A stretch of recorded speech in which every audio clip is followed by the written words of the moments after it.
This is not a dream. We are using your preferred podcast provider as a receiver.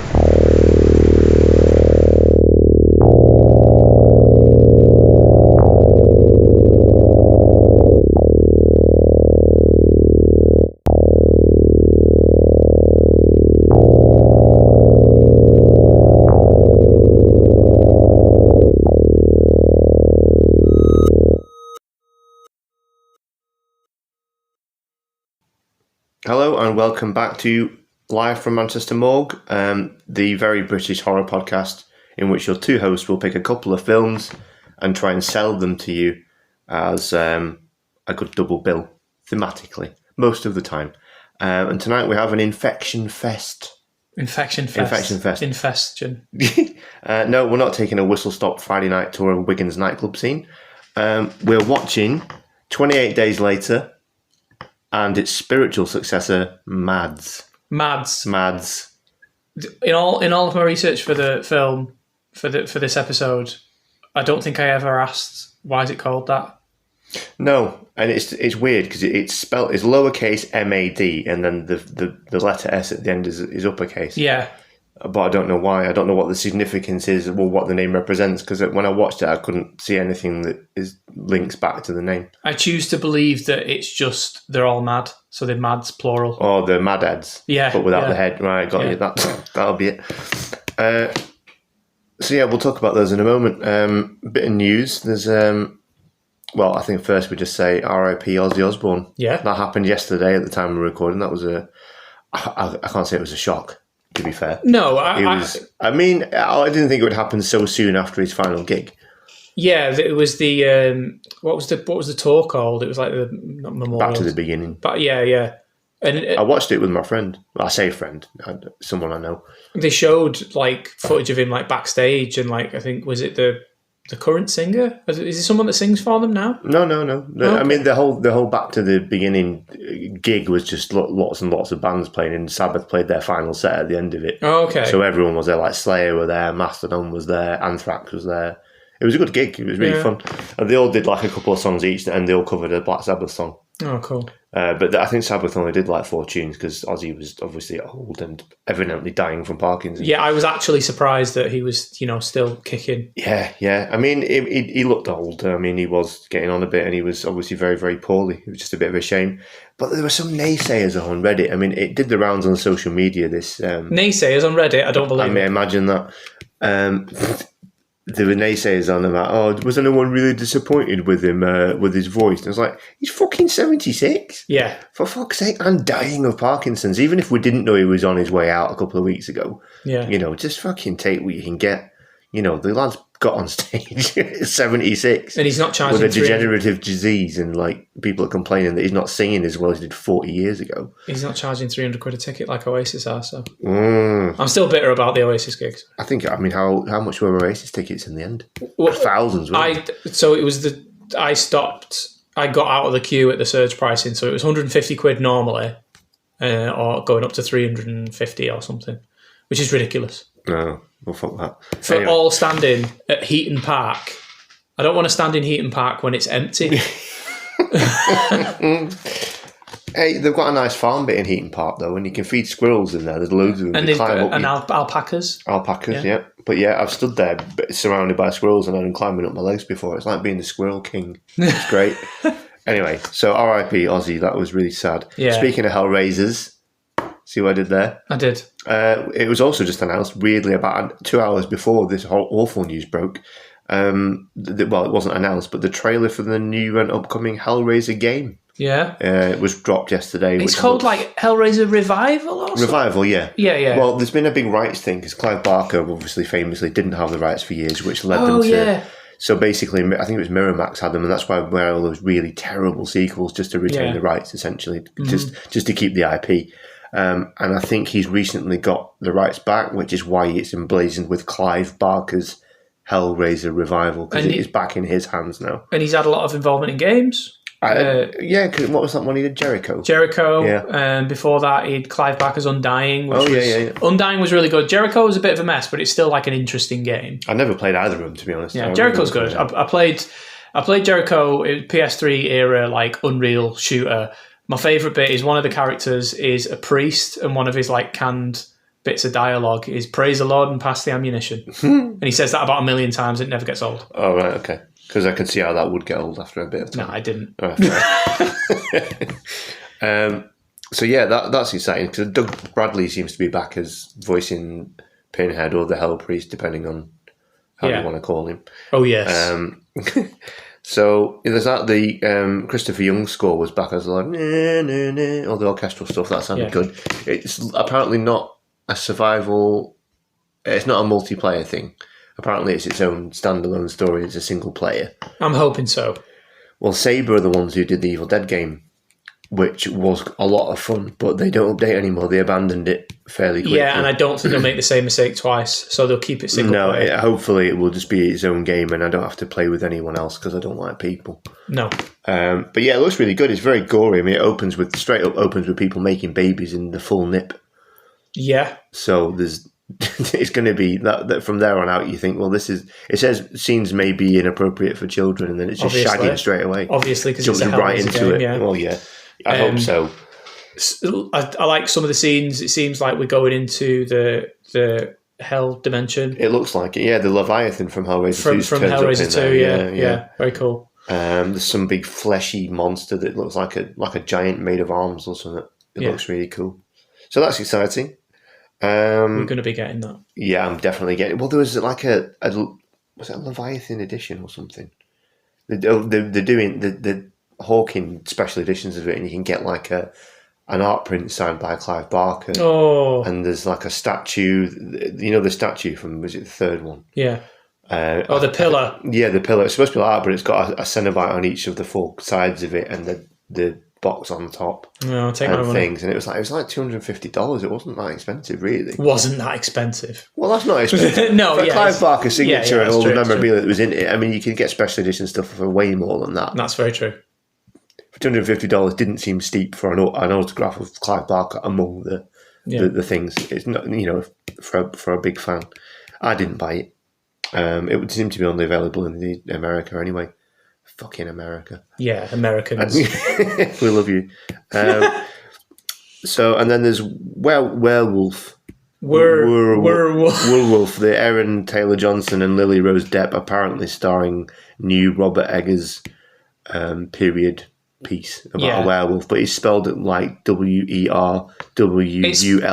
He's using period language. Speech. 13th century England. Everyone loves Robert Eggers now. I think Willem Dafoe's been cast in it now, hasn't he? Of course. Of course he has. Yeah. It's just everyone who's been in his films previously. It's good, it's probably going to be great. Robert Eggers is a great filmmaker. He's turning into a bit of a meme now, but I don't think that's not going to affect his work. Like, his popularity won't affect his work, I don't think. Well, I thought so. He seems pretty into the genre, doesn't he? He's a good filmmaker. Yeah. Yeah, not knocking him at all. That's the news for this week. Well, we also... More news. We have a new Predator Badlands trailer. Oh, that's true. Yeah, sorry, that only dropped a day or two ago. Have you seen it? Yeah. Oh, yeah. So I don't know what to make of it yet. We got a lot more. People are saying that this new cycle is going to tease a new AVP. Well, it's already got the Weyland-Yutani droid in it, hasn't it? Weyland-Yutani. So this leaning more towards sci-fi. Well, I mean, sci-fi anyway, but leaning more towards the action sci-fi of it. Yeah, cool. Yeah, I'm down. I've been really, really pleasantly, I wouldn't say surprised, actually, that's not the right word at all. I've just greatly enjoyed Trachtenberg's previous Predator movies. Yeah. Dan's work has been great so far. Bit more budget, bit more scope. Let's see what you can do. And that Killer of Killers, which we talked about in our previous episode, was incredible as well. Yeah. The animated thing, that was really cool. So that's it for news.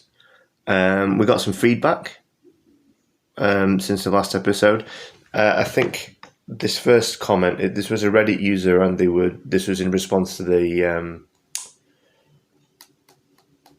what's the thing that we did? Interview. Ghost Watch and Threads. Ghost Watch episode, and she says, well, they're called Bitter Muse 43. I don't know if this is a she or not. This was such, in capital letters, such a treat. Thank you. So they obviously very much enjoyed that episode. Yeah. Hopefully you're still listening to us several episodes in. And someone left us a comment on the actual app, the Spotify bit, Matthew Burton, he says, loved the interview with Julia Max. Yeah, I love it. I'm glad you got something out of the episode. Yeah. That's worthwhile. Yeah. Thanks for listening. Actually, we have got some more news, but it's about us and Live from Manchester Morgue. We've started. Is this new news to me? Do I know this? No, you know this. You've written in it. Oh, okay. We've now got a blog or a web blog, if you will. livefrommanchestermorgue.blogspot.com. So Ken and I have been toying with the idea of having a website, which we kind of couldn't be bothered with. So we started a blog spot instead, which we're basically just doing some film reviews, maybe some pieces about things that we can't cover in the show. Yeah, just as like an extra thing. Like if you like the podcast and like I guess for some strange reason you like the way we say words. You like the cut of our jib. We can also write words quite well. Say them, write them, hear them. Yeah. Well, you name it, we can word it, mate. But yeah, so we kicked it off. You've got a bit of an intro. I did a bit of a piece on 28 Days Later. Just a mini review. Oh, you did 28 years later. We're doing 28 days later now. So we just wanted to get this in to link it back. So we don't want to talk too much about 28 years later. It's still quite fresh episode because it's quite new. We don't want to spoil it too much. But as always, although I did spoil the ending in my writing. Oh, did you? Well, I put spoilers. I spoiler tagged it. Oh, nice. Okay. So if anyone does read that, you will see spoilers at the top. Okay, cool. So, as usual, just for this episode, we recommend you watch the movies we're going to talk about. So it's 28 Days Later and MADS, which was only from last year. So we'll start with 28 Days Later. Well, we got the thematic links. Yeah. Got the links, the shared links, the links between them. I mean, it's fairly obvious. You always say that, but like, there's other things. There's layers. No, but to this. There's a very. I mean, this is like. MADS could literally canonically be a sequel to 28 Days Later or happening at the same time. Yeah. It could be an infection thing set in the same world. So the more obvious is that they both focus on the immediate impact of a biological virus on kind of like a ground level. Yeah. Normal people, everyday demographics. I like to think of it as a working class POV of societal collapse. All right. All right, Doctor Films. But also, they're both quite low tech. MADS is a bit more higher tech in terms of its execution, but 20 Days Later, with the exception of some scenes that was shot on 8mm and 35mm, I think the ending, it's shot with a mini DV camera, which is something that even at the time, you could go and pick up from the shop on a normal. I think that shows a bit. I must admit, I found the quality. Well, I rewatched it for this on the iPlayer, the BBC iPlayer, and I was a bit. I couldn't work out whether the quality was so low res because it was the iPlayer or because it was always like that. No, it's always like that. It's really funny. I'm on a lot of the 4K forums and people are just like, "Oh, I hope we get a 20 Days Later 4K," and other people are just like, "What are you expecting to happen?" It was shot in like mini DV. Yeah. So yeah, shot in mini DV. MADS is shot in a single take, supposedly a true single take using a specialized Red Raptor VV camera rig. Christ. So yeah, right. So the technically linked and obviously thematic. You've done really good notes here because one of my first notes is Cillian Murphy's cock. It's Cillian Murphy, isn't it? Sorry, Cillian Murphy's cock. And God knows how many times I've seen 28 Days Later, and I always forget that. Like, oh yeah, it's Cillian Murphy's dick. Just a schlong turns up really early on. You know, when you see an actor a lot and an actress, and you forget, and you watch a film, and you're like, oh yeah, there's their dick. It's like when you watch Creep. Yes. It's a Creep 2 and Mark Duplass, just his wang, there it is. Yeah. Hello. Good for him. There's a lot of dicks in the 28 cycle. There's no dicks in the second one. I don't recall there being any in the second one, but I've only seen it once. But the second one's kind of shit. We'll talk about it a bit, but it's shit. Right. So the third one is almost... I still haven't watched it. notable for dicks. There's a lot of... I have heard about... Giant dicks. The cocks involved in 28 Years Later, yes. Yeah. So yeah, 20 Days Later. So it opens up with opening montage is quite reminiscent of the Snyder remake of Dawn of the Dead, which is a few years later, like 3 or 4 years later. Yes, the news footage and stuff, and the real life news coverage of things and the way it's edited. Yeah. So there's two elements to.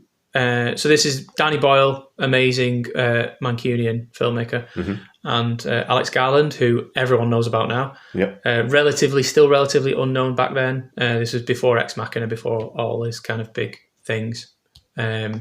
But two key aspects of the script, obviously the viral outbreak and kind of how society will cope, or how specifically British society copes on this kind of pandemic. The answer is not well. We know that for sure. It was really fascinating to go back to the making ofs. There's like a specific making of about it's like an hour long about from the old DVD.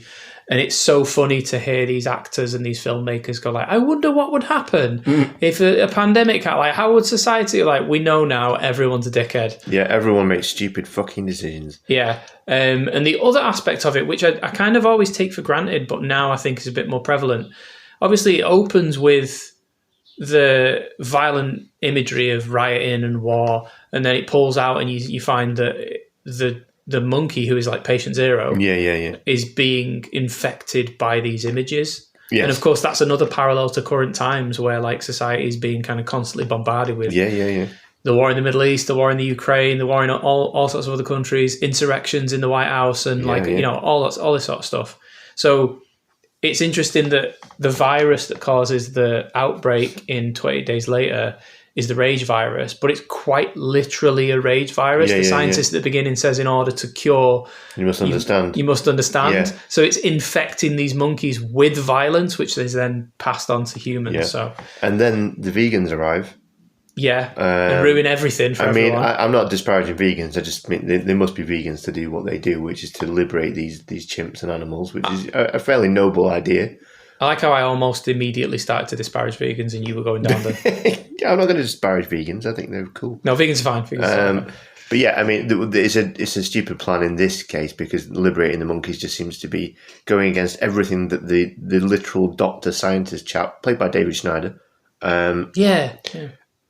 he tells them don't do that because it's infected with a deadly disease, and they go nah. And do it anyway, and then they all die and cause the destruction of the United Kingdom. They're like, nah, so I'm not going to listen to you. I'm You're just a saying, monster. Vegans, think on a little bit. Don't do that. Are you saying that inherently all animal activists are vegan? No, I'm saying it's very likely that a large proportion of them are. Yeah. I mean, if you're going to go to that measure of liberating a bunch of animal testing animals, you're probably vegan. You must feel that strongly about it that your diet would change as well. True. I don't know for a fact. Yeah. But I think it's a safe assumption that most people who would undertake the liberation of tested animals from a facility like that are probably vegan as well. Yeah. I'm not saying that vegans are stupid and shouldn't do that. I'm just saying, I'm saying people shouldn't release a deadly rage virus is what I'm saying. No, you should have listened to the science. You should have listened to I mean, David I know Schneider. He was evil and he was experimenting Was he evil chimps. though? He was experimenting on chimps. There's no right way to do that. No. Anyway. Can you imagine if the chimp like really enjoyed what he was watching? Because we watch violent shit. I watch like really violent shit. Like there's a lot of things that I watch. You're not a chimp though, are you? Well, we are all chimps, yes. I do wonder. Yeah. Anyway, so Cillian Murphy wakes up in hospital. Right, and I have researched this from several different sources. Well, I watched it. He did wake up in hospital. No. Apparently, I've got it in my trivia. Right. Robert Kirkman, writer of fantastic writer of the Walking Dead comic, assures anyone that has asked him that he'd already written the opening of his comic by the time he watched 28 Days Later. Oh, yeah. They very closely parallel the first issue of Walking Dead is early 2000s. And the TV show obviously mimics that as well, then, doesn't it? Yeah, I mean, the TV show is... I mean, we'll talk about that a bit, later. but the TV show is almost a direct result of the 28 Days Later popularity. Never even thought of that. So, yeah, Cillian Murphy, it's Jim, isn't it? Jim wakes up and wanders off. See, I would die there. I would, even if there were no nurses or doctors about, I would think it was just normal. And out of politeness, I would just stay in bed until I starved to death. Yeah. I wouldn't be going anywhere. That's the British way. He's Irish, though, so... That's true, yeah. He's not British, is he? And then he wanders off into empty London. Empty London. That they just filmed in the morning. Which is just 4 a.m. Sunday morning. I like to think that, obviously, there's a lot of composite shots, like with the overturned bus and stuff, so there is some kind of special effects going on. But yeah, they had police kind of shooing away any like bystanders, but it's essentially like 3 or 4 a.m. in London of a weekend. But my headcanon is they didn't even try. All the shit that's in the streets is just like shit that was in the streets. Yeah. It's pretty depressing, isn't it? Really. Yeah. London is a depressing place. Yeah, I've not really been out in London much. I've been through it. I like that graffiti that you see as the end is extremely fucking nice. Yeah, absolutely. Yeah, 100%. So cool. And I think probably one of the only bits of this film that actually scared me was when he goes to the church and all the infected are sort of I don't know, lying down in the church, and they wake up and look at him. Yeah, it's and really then cool. The priest guy comes out.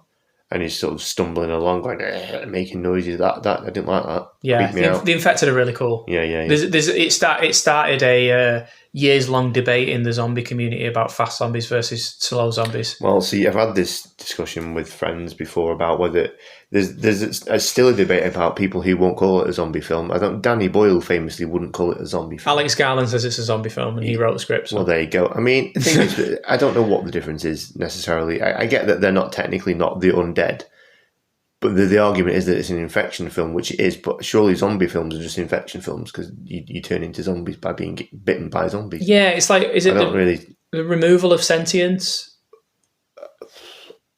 It could be. Yeah. I don't know. I don't know. I think the kind of there are obviously pedantic differences between an infection and there isn't undead, but I think by and large, like thematically for a film, they have the same tropes. There are no real rules in this. Like, exactly, it's not a real situation. Obviously, famously, so this film arguably was the catalyst for the zombie saturation that we got in the 2000s, which then ended up almost killing the genre again. Yeah. Part of that was Shaun of the Dead. 28 Days Later is famously referencing that on the broadcast on the news, where it says, reports of the infected, the zombies are infected by rage was bollocks, and they changed the channel. Yeah. But so Simon Pegg recently did Criterion Closet, and he tells an anecdote of him showing Shaun of the Dead to George Romero. Oh yeah, and he nervously apologizes to George Romero that they fluffed the life cycle of like someone dying and then turning into a zombie. Like he made it a bit too soon. Yeah. And Romero was just like, I thought it was fine. So it's like there's no rules here. Any rules that you're interpreting aren't things that have been set out. Let's just say it's a zombie infection film. Yeah. Then everyone's happy. So it's a zombie infection film, and we've got Cillian Murphy like wandering through, and he meets people. He does meet people. Yeah, he meets. He meets Naomi Harris. He meets Naomi Harris and some dude. Some guy's name escapes me. Sorry, we should have researched that better, shouldn't we? He's not important. He's important. The only importance is he learns the lesson that Naomi Harris is a complete like very badass. Harsh lesson. Yeah. Yeah, he doesn't do very well, does he? No. Well, it's funny you mentioned the scary bit in the church, because I have in my notes that since seeing this is a horror film, you'd expect horror, and you had a good horror moment. Scariest bit in the film for me is when the Mercedes car alarm goes off. Oh yeah. And I remember jumping in the cinema when that happened. And the most disturbing part of the film, is it to do with zombies? No. It's when Jim dry shaves. Oh yeah, that's pretty rough, that, yeah. For anyone who grows excessive amounts of facial hair, it doesn't matter what type of person you are, dry shaving with a Bic. Whoa, yeah, I've been there. I've been there, man. It sucks. It really pulls me out of the movie, because like when after he's shaved and he comes back into the room, he's got no cuts. Yeah, and his face is fine. That's the least realistic thing about the film, isn't it? Yeah. So they go up a block of flats, don't they? In a kind of a Wreck-esque stairway scene. Wreck was a few years later than this as well, but it seemed like an influence. Again, yeah. So Wreck was 2007? Yeah, 28 Days Later is really kind of you've got the Romero films, you've got the early zombie films, you've got the Romero films in the 70s, 80s, and then we have a bit of a break, and 28 Days Later is right, we like zombies again now. Yeah. Everything on zombie. So yeah, it's a very Wreck-esque sequence, and then we meet Brendan Gleeson. And that's when we really start to investigate the different, these different demographics on that are existing in this pandemic. The high rise is a good setting because it's kind of it's a very typical working class British setting, and they're kind of overlooking this almost, when they go up to the roof, it's almost like alien landscape like, and that's because of the way that they've shot it in the mini DV. Everything's kind of distorted, and the overcast sky, unbelievably not raining. Can I throw this in actually, because we've got a couple of comments about it that from our faithful fans and listeners. Mick says, total vibe of a film. People complain about the really low quality digital camera used to film it, but it makes it look like a found footage documentary or something, and adds even more authenticity to the whole thing. Also has the first truly memorable horror theme music since the 70s and 80s. Oh, John Murphy's soundtrack is phenomenal. It is excellent. I mean, I think I don't know if we're talking about theme music, we're probably talking about the end sequence, In a Heartbeat. Yeah, In the House in a Heartbeat. Yeah. There's also my other favourite theme is when he's wandering around London. Yeah. And that kind of swell, and then it's beautiful. Yeah, it definitely does add to it. Yeah, it's a very British film, obviously, because it was all filmed in Britain. But this is the weird thing for a zombie film. There are no guns in it until we see the military. Until we meet the military. But it's not like any other zombie film you've seen where everyone's just running about with some sort of firearm. It's America. They've automatically got guns. Well, exactly. That's it. There aren't any because we don't have the right to bear arms here. Yeah, bear arms. Bear arms. Why do you want bear arms anyway? You leave them on the bears, man. And then we find out they decide to go off. They receive a broadcast while they're hiding out in this tower block, this tenement thing, and it tells them to go 27 miles northeast of Manchester. Yeah. Which is where Burnley is. Yeah. Burnley. Get it? Oh, so I discovered, considering this is the Manchester Morgue and we have to be paying attention to these things, this is an incredibly anti-Manchester film, because one, Manchester is completely on fire. It's burned down. Yeah, you literally see the Manchester motorway there, don't you, when they're driving? Yeah. And it's on fire. Yeah. And the main bad guy, I mean, if you could call it a villain, there is a villain, and he comes in like the second half. Christopher Eccleston, who is, born and raised in Salford. Manchester lad, yeah.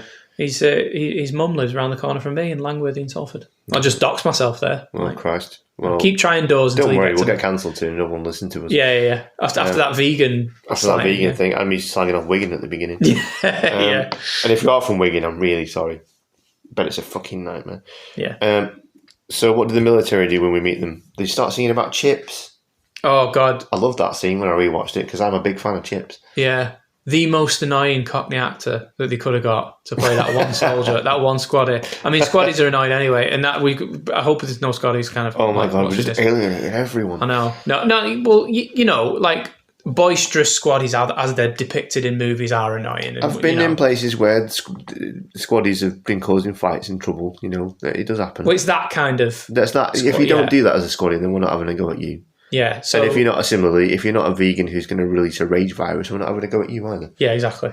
So very specific. Liberate all the animals you want. It's a very noble cause. Very specific people that we discriminate against. Exactly. So yeah, we see the different kind of shades of humanity across the film. I guess the different main characters each are an archetype of like how human social would cope with this kind of situation, and we have organized military, masculine organized military. Yeah.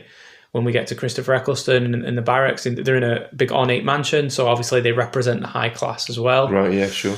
And they're essentially they offer a cure for infection, but it's a selfish cure for infection to keep his men sane. He's promised them women. Yeah.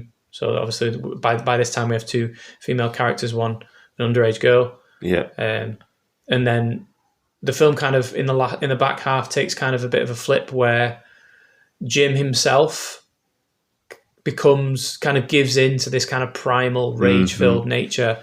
But I don't know, watching it this time and kind of really trying to think about it, obviously the point of the final act is that I guess you can be overcome by rage but still maintain your humanity. Maybe the violence within us is essential. I don't know. Yeah, I mean, literally, the point is that Naomi Harris's character literally has to stop herself from killing Jim Yeah. Because she doesn't know whether he's infected or not because he's so angry. This is after he's just gouged someone's eyes into their brain. Yeah. You saw a lot of that after 20 Days Later, didn't you? Yeah. There's a lot of like eyes people became a thing. People thumbing people's eyes. Thumb in the eye. Yeah.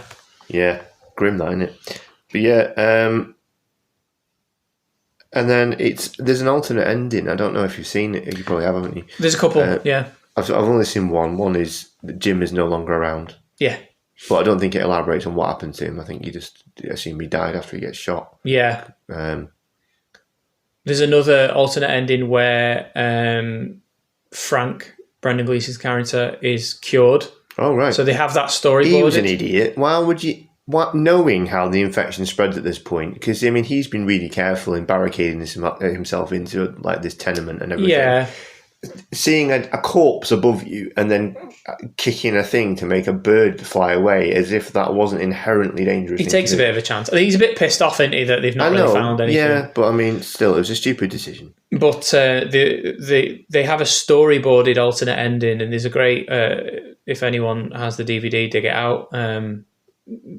Danny Boyle narrates this kind of storyboarded sequence where they have a blood transfusion to cure him. Right. But they didn't choose to do it because scientifically it's bollocks. Like how could you transfuse blood to flush out the infection from someone? It doesn't make any sense. So that's the other alternate. All right, fair enough. Yeah, makes sense.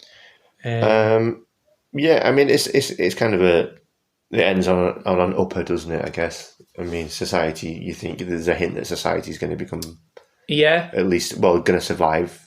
Your main characters are all still alive. So we find out through the course of the film that the UK has been quarantined. So that's one of the big things in the back half of the film. Yeah. You think this is like a global thing, and like Naomi Harris' character says, like before the news went off, there were rumors of Paris and New York, but then you later find that they just kind of they controlled it, and then they quarantined.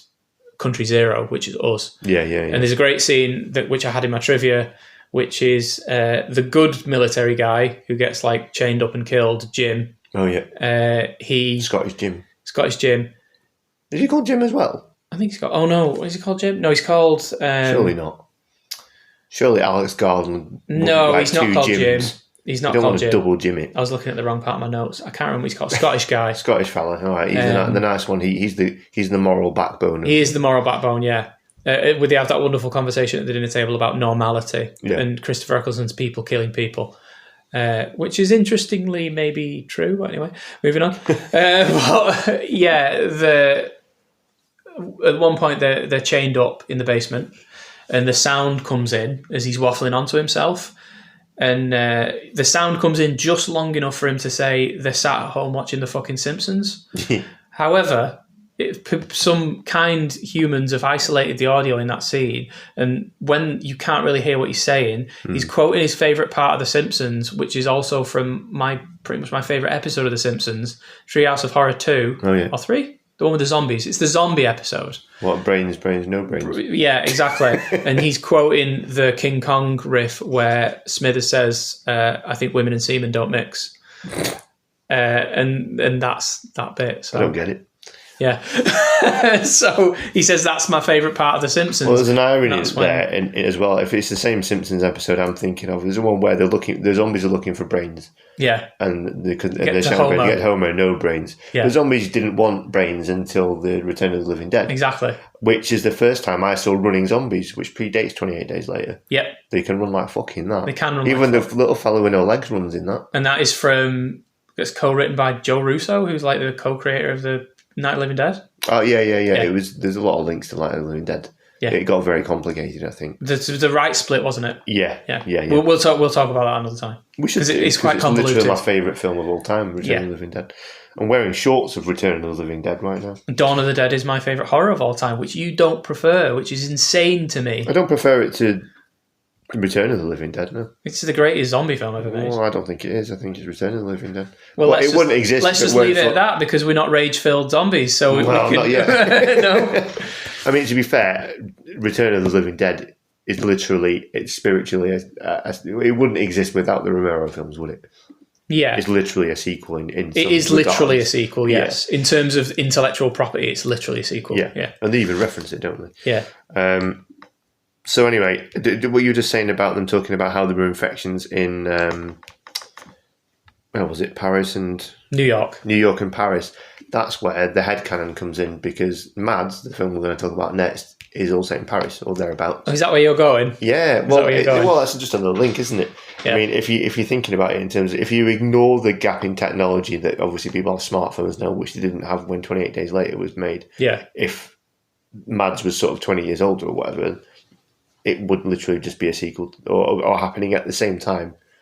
It wouldn't be too much of a stretch of the imagination to think it's happening in Paris, and this is the story of that same outbreak. We will go into it, but there's a patient zero, isn't there? Yeah. And that could be perhaps someone who is infected with the rage virus, or a different version of the rage virus. Yeah, quite cool. They could have been working on that. The Paris government could have been working on their own version of it. Yeah, I mean, you get the impression that governments would probably all be up to roughly the same place with biological weapons. Yeah. So it's not, as I say, not too much of a stretch to imagine that this is the same thing happening at the same time in a different part of the world. Yeah. But it's not, because obviously it was. I mean, MADS only came out last year, so it's not supposed to be. But you can headcanon it if you squint. We'll leave out all the old sprinting zombies in Paris in 28 Weeks Later. Yeah, fair. Because like we said, that's sequel shit. Apart from that, awesome. So the sequel 28 Weeks Later capitalised on the popularity of the original. Danny Boyle wasn't involved in it. Alex Garland wasn't involved in it. It was made by a really great director, Juan Carlos Fresnadilla. Nice. And it kind of has a great opening scene, which everyone remembers, where Robert Carlyle leaves his family to die, leaves his wife to die, which has the "In the House in a Heartbeat" music. Yeah. And then it's got an awesome bit where a bunch of zombies are mulched by a helicopter. Yes, I was going to bring that up, because that also reminded me. I don't know if that was like a natural expansion to that bit in Dawn of the Dead. Yes, yeah. Where they lop its head off. Yeah. But apart from that, 28 Weeks Later, it's a bit weak. It brings the Americans into it, brings guns into it, it makes everything bigger. Well, it just seems like it makes it more generic then, because they've all got Americans and zombies. It does. Americans and zombies, Americans and guns and zombies. Yeah. Jeremy Renner's in it. He's the American soldier. Hawkeye. Anyway. So yeah, MADS. This is refreshingly has a 94% score on Rotten Tomatoes. Yeah. It's whether that means anything to anyone or not. It does for me if I need, if I've got, I've not got infinite time. I like a fresh rating so that I can see if I can watch something. But yeah, so MADS, it's set in Paris? Yeah. Well, it's not. I don't know if it's like this. It's not the city centre of Paris, is it? But it's Paris, I think. Yeah. So I mean, this is literally an outbreak of a viral infection, and because it's all told in one take, it alternates between three different characters. Yes. So we go from three different characters. It's a very, very short movie. We spend about half an hour each with them. Yeah. And they all kind of travel around. One gets infected and then passes it on to another. So the first one's like a party boy who gets infected by... Well, he has a pill and he goes a bit mad. The pill itself seems to be a bit strange. So they keep talking about how this pill is like a new thing that no one's had before. There's a bit of headcanon on the internet about this film being like a trip movie, like that it's all a trip. I don't think so. I think the fact that the first two characters are on drugs, are on this like new pill. Yeah. I think it increases kind of the energy, the tension. It's less fun to think of it that way. Yeah, much less fun. Let's just say technical marvel being it all not one. It's one shot. It wasn't all one take. How many takes did they do? So my trivia I've got is they got it on the fifth take. Fifth take. Yeah. God, imagine the time it must have taken to do that. Yeah. An hour and a half film, one continuous shot, and having to do it 4 times and fucking it up. I mean, who knows how far they got into it before they had to do it again? Yeah. They could have got like 89 minutes in. And when you have to start again. The geography of it. So I think so we've got a lot of one take films now. Like we've got a few. And not all of them are true one takes. Like Birdman is really good, but that's not true. There's loads of edits in it. Right. What's the Adolescence, the recent Netflix show where every episode's a one take. Those are true one takes.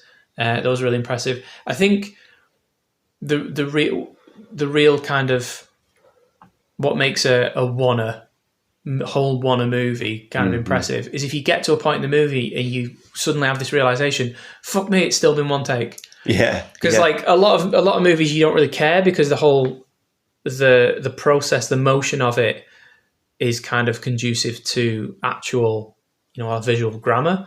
But in something like MADS, you get halfway through the movie and you realise you've been from the drug dealer's house, he's driven down a motorway, he's gone into someone's house, he's gone to a party, then we go to the woman and she goes across town, and then pretty soon the film ends in a high-rise in the centre of the city. It does, I think it's under construction or something, isn't it? Yeah, and it's insane. Yeah, it's crazy. I mean, some of the technical things, there's a bit in the second act where we're following character 2, played by Laurie Pavey or Pavey, I'm not sure how you pronounce it. Yeah, and she's turning.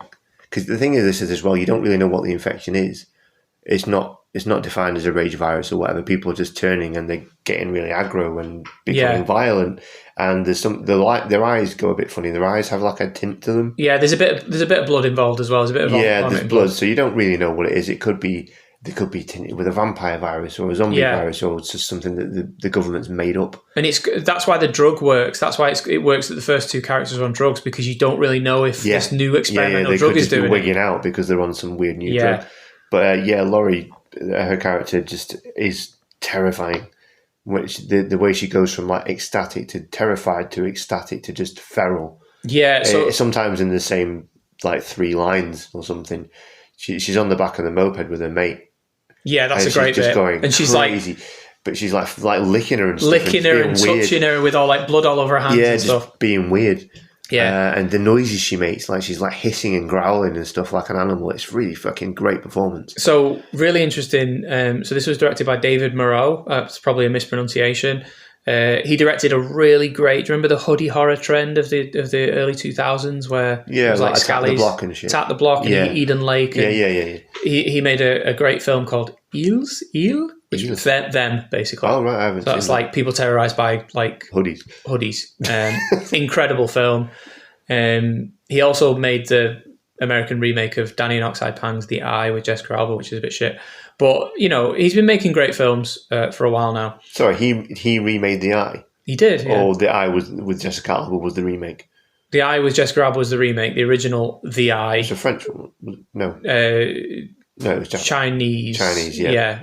Really, really great horror. The remake was shit. Right, so he remade... Right, okay. Yeah, so he's had a dabble. He's had a dabble in Hollywood remakes, and he's gone back to France, and so he's a good filmmaker. Yeah, definitely. So he kind of... The actress that plays the second main character, I think she's a model in France. Laurie Pavey. And I think she specifically wanted to play that role because she wanted to she wanted to subvert the perception of her. So that's why she's gone full tilt. And It's a bit like, if we recall the Blair Witch episode that we did, where it was like guerrilla filmmaking and like we gave him a basic script and all this. David Moreau did that to an extent with the 3 main actors. He basically said, look, here's the script, which is an outline, your dialogue, do what you want with it. And like, so when the take comes, when they start to take, the actors are really kind of making it their own. And I get the impression from interviews with him that no one was really prepared for that type of performance. Right, yeah. Until they got to it. Yeah, well, yeah, I was genuinely scared of her. Yeah, so really interesting. I think another thing that I found interesting is that he structured it like 3 short films. Right. So each character is their own kind of strung together. Yeah. It's really, really kind of fascinating. Like, so at one point, I think the first time I watched it, the weather, there was like the camera will pan up to and there'll be there was lightning, right? And I was thinking, have they added that in post to kind of, is it a supernatural thing, the outbreak? But no, there was just a storm on while they were filming. But this is it. But you don't know because fair enough, there was the storm in real life, but also, as I say, the eye tinting thing was odd. Yeah, that kind of gave a supernatural bent to it. Whether it was intentional. I mean, I think it's deliberately ambiguous, isn't it? You're not supposed to know. why these people are the way they are and what they're turning into. Yeah, we have a patient zero, which is like a bandaged woman that jumps into the drug dealer's car at the beginning, right, yeah. and she has a recording of people experimenting on her, but that's literally it. Yeah. That's all you get. But really. that doesn't necessarily discount the supernatural side of it, because they could be jabbing you with a needle full of vampire blood or something. Vampire blood. Yeah. Keep going back to takes place vampire at thing. night. Yeah, that's true. It does all take place at night. And I thought with the eyes, maybe that was giving them some sort of night vision, because it seems like they can see what they're doing a lot. It kind of reminds me of Wreck. In Wreck, it's like a straight up zombie rage thing, but in the second one, they're actual demons. Well, I think you find that out at the end of Wreck, don't you? Do you? Yeah, because you got the woman in the Tristana Medeiros is locked in the attic, and the Vatican have been there literally to try and sort it out. Oh, and they tell you all about it. So I forgot that it's supernatural, but you don't really know that until the final bit. Yeah. Which I think knowing that it's supernatural was better for me. My friend told me before I watched it, he said, watch it, but they're demons, they're not zombies, and everything made so much more sense. Okay. I think for some people it might take away from it, but it helped me because I found that kind of thing inherently scary. So knowing that it was like a demonic possession thing from the off made Wreck far more scary to me than it probably would have done. Okay. Had it been just like 28 Days Later style infection based. That makes sense. The Wreck films are certainly much more enjoyable knowing that. Yeah. But with MADS, it could be anything. It's deliberately ambiguous, which makes it much more enjoyable. How did you find out about MADS? Because I'd read about it. It's one of those ones that keeps cropping up. When like if you go on Reddit and someone's like, please recommend me a horror film, which is every 13 seconds. The horror subreddit, and someone will recommend MADS, and I didn't know anything about it, and I just recently resubscribed to Shudder because we were covering movies that were on Shudder, like The Ugly Stepsister and The Surrender. Yeah. So I saw it was on there, and I just gave it a go one night, and I was like, holy shit, this is great. And that's when I messaged you and went, right, we have to cover this with 28 Days Later. It was not planned. I didn't watch it with the intention of covering it on the show. I just watched it and thought, we need to do that. Yeah. Because not enough people have heard about it. Yeah, I'm glad because I loved it when I first watched it. I use the website Just Watch every single day, multiple times a day. So I check it every day, and if there's anything new that I haven't seen, I just watch it. Yeah, because cool. Shudder's one of the things on that. So like it'll just pop up like right. Oh, right, that's clever. I'm going to watch it anyway. Cool. Usually, if anything pops up on Shudder, it's usually worth watching. They curate quite well now, so it's very rare that something shit will come on as a new thing on Shudder. But yeah, saying that, I did watch a film called Push recently, which wasn't very good. Oh, no, I've not seen that. Have you ever seen the French extremity film Inside? I'm aware of it. No, it's on my list. Yeah, it's kind of like a shitty, unofficial remake of that. Oh, right. I don't know if they intended it to be a remake. It's almost the exact same plot. I'll just watch Inside. Yeah, you should. There's some French extremity I've been meaning to get onto. I've got Frontiers on DVD. I found that in a charity shop, which I've not watched yet. French extremity would be a good double bill, but we'd have to double bill it with something that corresponds. I've always wanted to talk about Martyrs because I love it, and we've never covered it. I tell you what, we'll tease that because there's a new big special edition like 4K restoration coming out. So let me devour the special features on that, and we'll talk about it. So coming soon to Live from Manchester Morgue. Yeah, Martyrs and an as yet undecided French extremity film. Yeah, I learned something. I learned something about myself with Martyrs because it's one of my favourite films, and my old flatmate. I showed it to him just on a normal like Friday night. He's like, "Do you want to watch a film? You like films?" And I'm like, "Yeah, I'll stick this on for you. You'll enjoy it." And then we got to the end, and we all know what happens at the end for anyone who's seen it. And I turned to him, and for some inane reason, I think I'd had a bit to drink, and I was like, "That was beautiful, wasn't it?" And he looked at me and was just like, "You're weird, mate." But it is a very beautiful film. I think it's a beautiful film. It's fucking horrifying, don't get me wrong, but the two things can coexist. Yeah. So this is kind of French experiment. MADS is kind of French experiment, you think? I wouldn't say it was too extreme. I don't think it was extreme enough. I think it's French. It's French. It's definitely it's certainly French. It's a horror film. No, I think... what's that one with... I can't remember. Doesn't matter. But Inside... Maybe we could do Inside and Martyrs then. So I had a couple of bits about the logistics of it. The single take thing... First of all, the single take thing really helps in that it's very rare that you get to see a steady but fast-paced descent into infection. So in a lot of films, when you see an infection take hold, like, I don't know, let's take the Dawn of the Dead remake for an example, or even the original Dawn of the Dead, where one of the characters gets bit, and then you cut to a scene, they get worse and worse and worse and worse, and then die. But with MADS, you're with the drug dealer, you're with I saw the woman because I can't remember her name, and then you're with the third, her mate, and you watch them. Well, the third, she doesn't turn, does she? No, the third one's like the more emotional core of it. I think she's the level-headed narrative. But watching the behaviours in these ticks, and like you mentioned, her performance, like watching them take hold, like when she attacks the guy for his bike, and like knocks him off the bridge, and screams. It's like, it's really kind of, oh shit, like shit's getting real. I don't think the drug dealer gets a chance because he gets pulled in by the feds. That's right. Yeah. Because almost immediately there are like Resident Evil hunk style SWAT teams going after people. ICE agents.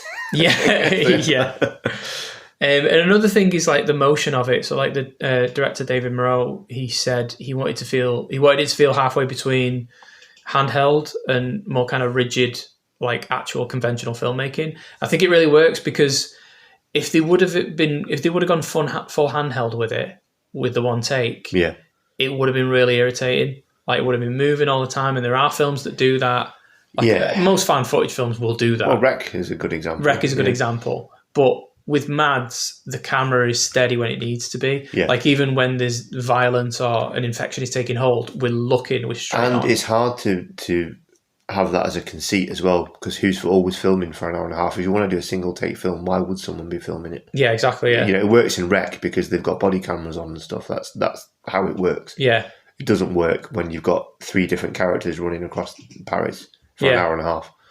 Yeah, separately to each other. No, that's a good point.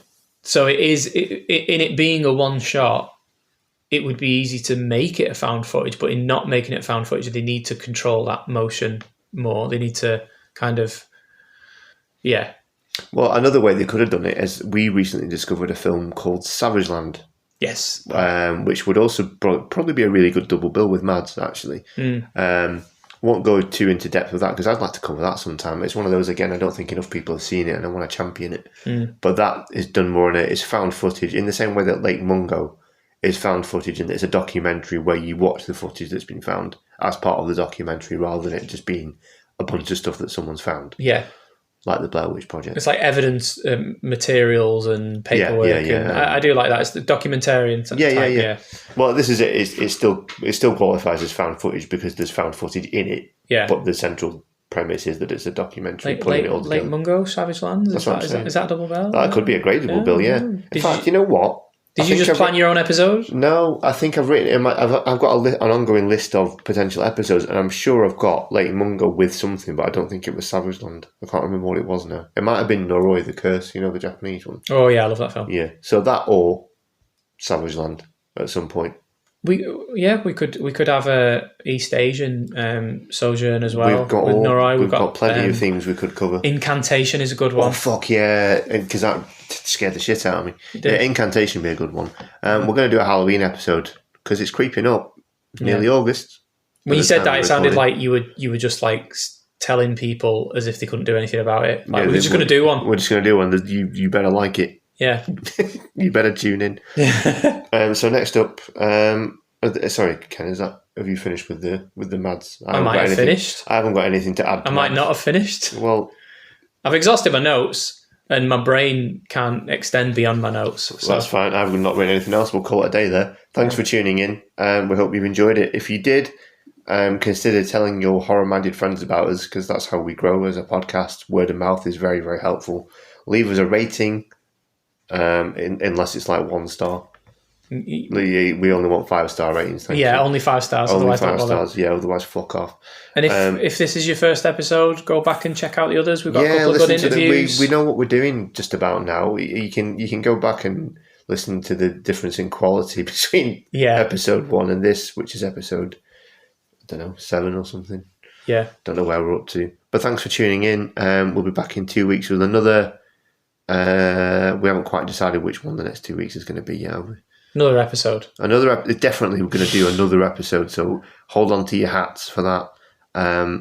I've been Gary, and with me has been Ken. I have. See you next time. Thanks, bye. Live from Manchester Morgue is an independent horror movie podcast, researched, written, produced and hosted by Gary Hames and Ken Talbot. New episodes air every 2 weeks on Spotify, Apple, YouTube and all major podcast providers. You can help us grow by leaving a rating or sharing the show with like-minded friends. If you want to get in touch, you can leave us a comment or email us at killertunes976@gmail.com.